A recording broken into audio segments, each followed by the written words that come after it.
Quand on parle de sécurité, il faut la penser en termes de pouvoir d'achat. Beaucoup de gens se disent « si je place mon argent en bons du trésor, je suis en sécurité ».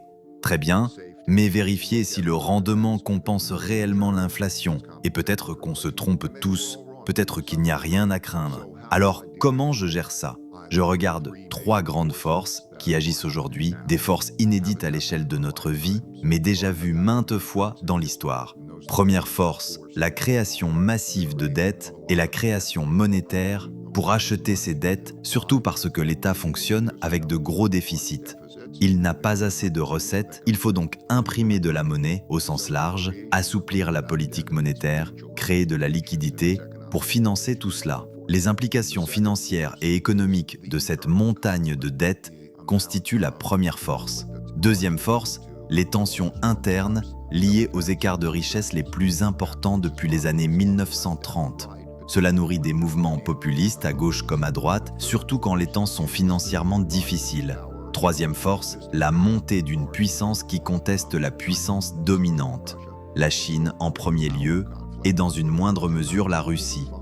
Appelons ça le conflit des grandes puissances. Après 1945, comme souvent, un cycle s'est mis en place. Il y a une guerre, les vainqueurs fixent les règles du jeu, puis d'autres rattrapent leur retard, deviennent compétitifs et un nouveau conflit émerge autour de la question « qui tient les rênes ?» Ces 3 influences, financières, conflits internes et conflits externes, interagissent. J'ai appris que, quand quelque chose me surprenait, c'était souvent parce que cela n'était jamais arrivé de mon vivant, mais que cela s'était produit dans l'histoire. C'est pour ça que je suis remonté 500 ans en arrière pour étudier ces cycles. Ce sont de grands cycles qui durent plusieurs décennies, souvent autour de 75 ans selon les cas, faits de phases de montée et de déclin. C'est crucial de le comprendre. En étudiant l'histoire, j'ai vu 2 autres influences majeures qu'on repère très bien. Les actes de la nature, sécheresse, inondations, pandémies, etc., l'accumulation des connaissances et les progrès technologiques. Au total, je dirais qu'il y a 5 grandes forces qui se co-influencent et produisent ce que j'appelle le grand cycle. Entrons maintenant dans le mécanisme. La dette de l'un et l'actif de l'autre. Qu'est-il arrivé ? L'État a dû émettre énormément de dettes. Beaucoup d'acteurs ont alors acheté des obligations publiques pendant que l'argent était très bon marché. Les taux courts étaient très bas, on voyait même des prêts intérêts seuls et des taux souvent inférieurs à 1%, sans obligation de rembourser le principal immédiatement. Résultat, explosion de la dette et achat massif de titres d'État.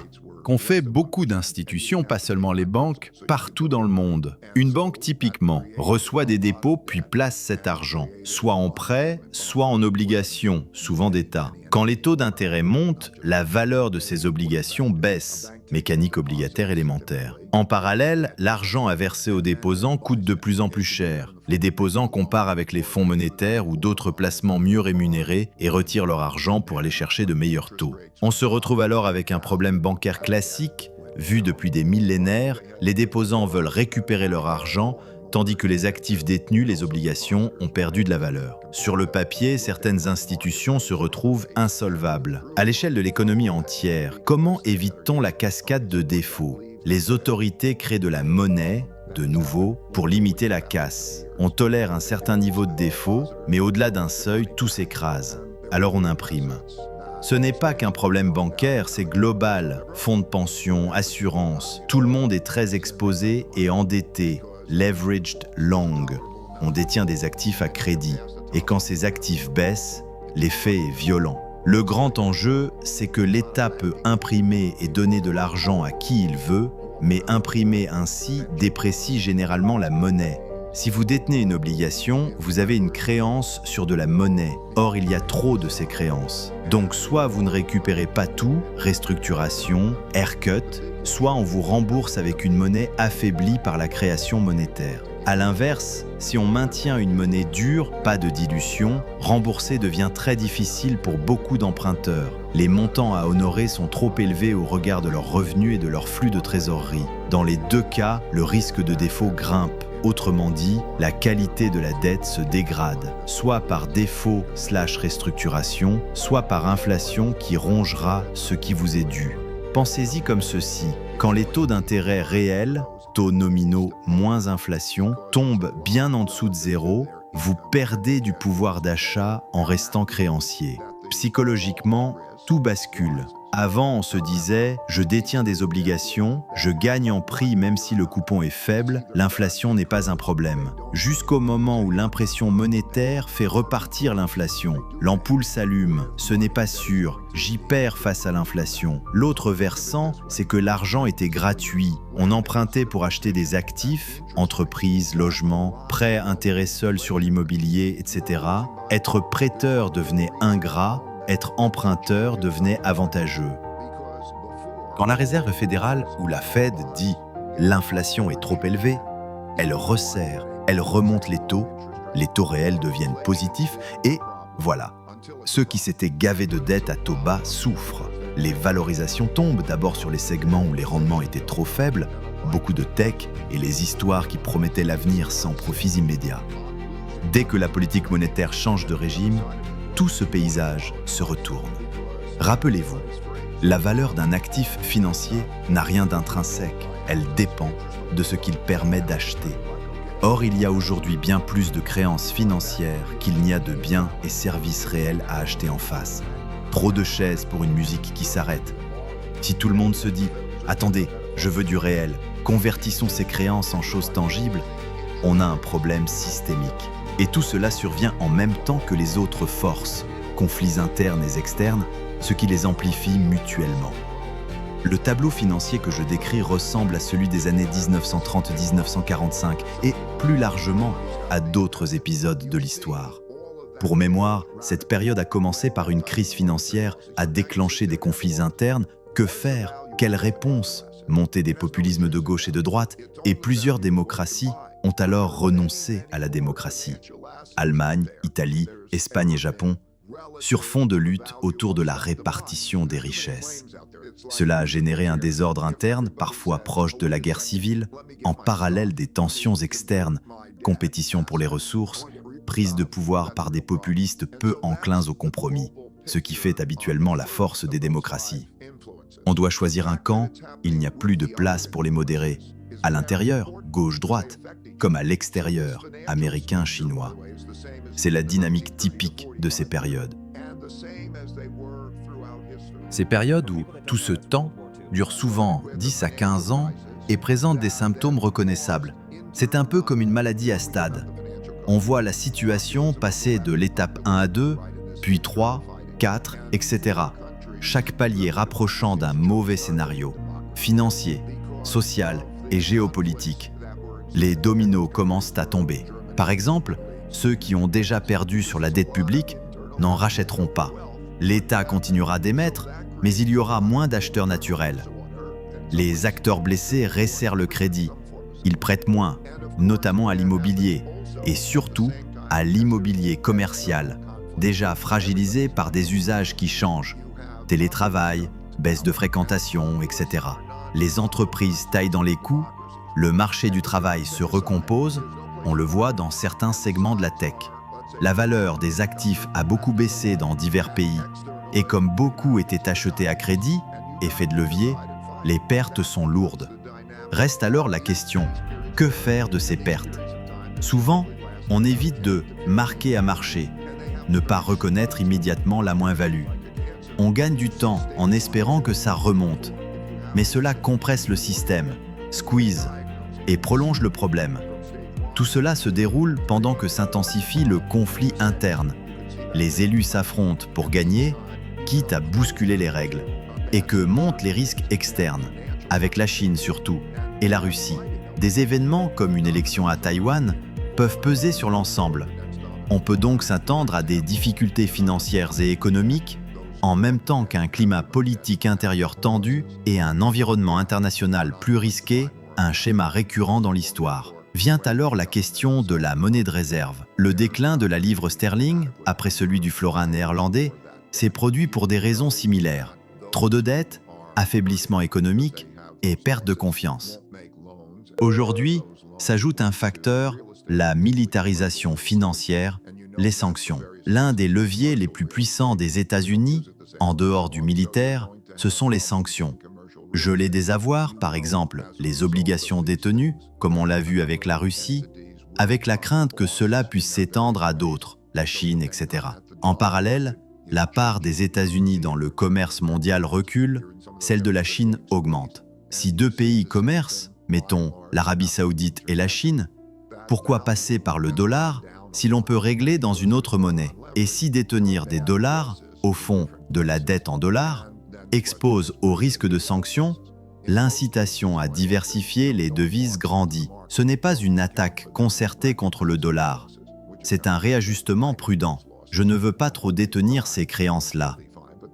Historiquement, la monnaie de réserve appartient aux pays ayant une grosse part du commerce mondial et des flux de capitaux. Si cette part baisse et si le risque politique financier monte, la demande structurelle pour la monnaie en question faiblit. C'est très proche de ce qui est arrivé au Royaume-Uni. Après la Seconde Guerre mondiale, beaucoup de dettes, des créanciers partout, notamment dans le Commonwealth, puis l'épisode de Suez 56 qui décrédibilise la puissance britannique. Les investisseurs se disent « Finalement, je ne veux plus de cette dette » et la livre perd son statut. Voilà la mécanique. Pourquoi les cycles existent-ils? Parce que chaque étape conditionne la suivante. Nous sommes très endettés, ce fait structure l'avenir. Que faire? Deux idées viennent immédiatement. 1. Redevenir financièrement solide, dépenser moins que ce qu'on gagne. 2. Comparatively, d'utiliser la finance comme arme contre ceux qui détiennent nos obligations, ne pas affaiblir leur confiance. Mais être solide suppose des choix difficiles, réduire des dépenses ou augmenter les recettes. Politiquement, c'est ardent. Beaucoup de gouvernements raisonnent non pas en partant de « combien avons-nous », mais de « quoi avons-nous besoin ou envie de financer ?» et le déficit comble l'écart.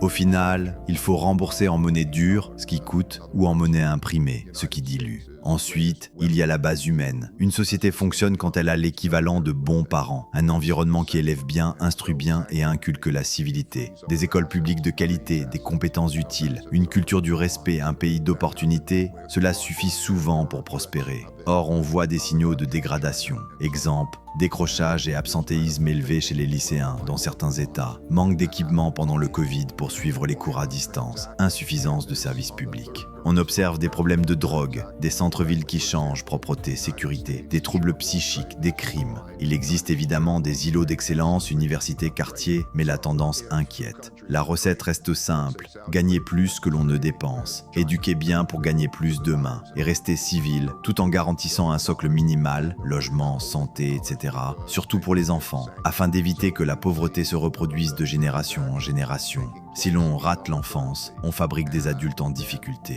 Regardez Singapour à titre d'illustration. On y épargne obligatoirement, par exemple, 12% du salaire par le salarié et 10% par l'employeur sont versés sur des comptes dédiés, idée générale du système de fonds de prévoyance. On économise donc fortement en amont.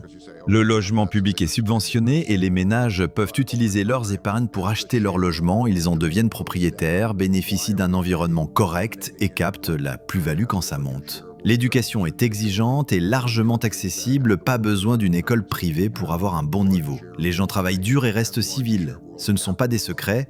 Partout où l'on a appliqué ces fondamentaux, ça a marché. Il y a un paradoxe frappant, plus les sociétés s'enrichissent, plus elles ont tendance à s'endetter. On l'a vu quand les États-Unis ont commencé à emprunter à la Chine, alors même que le revenu par habitant américain était environ 40 fois supérieur à celui de la Chine. Quand on a peu, on valorise l'argent, on épargne, et épargner, c'est prêter à quelqu'un. Puis quand l'argent devient facile à emprunter, les ménages, les entreprises et l'État s'endettent davantage. Les écarts de richesse s'agrandissent, chacun défend son intérêt, on se bat sur les impôts et la société emprunte pour financer le présent. Regardez l'incitation politique, si vous êtes élu et qu'une élection approche, il est payant de dépenser, on regarde les projets réalisés, pas l'ardoise, et peu visible d'emprunter. Alors on dépense, on fait la fête, à crédit, une myopie collective. C'est le test du marshmallow, un marshmallow maintenant ou deux dans 15 minutes.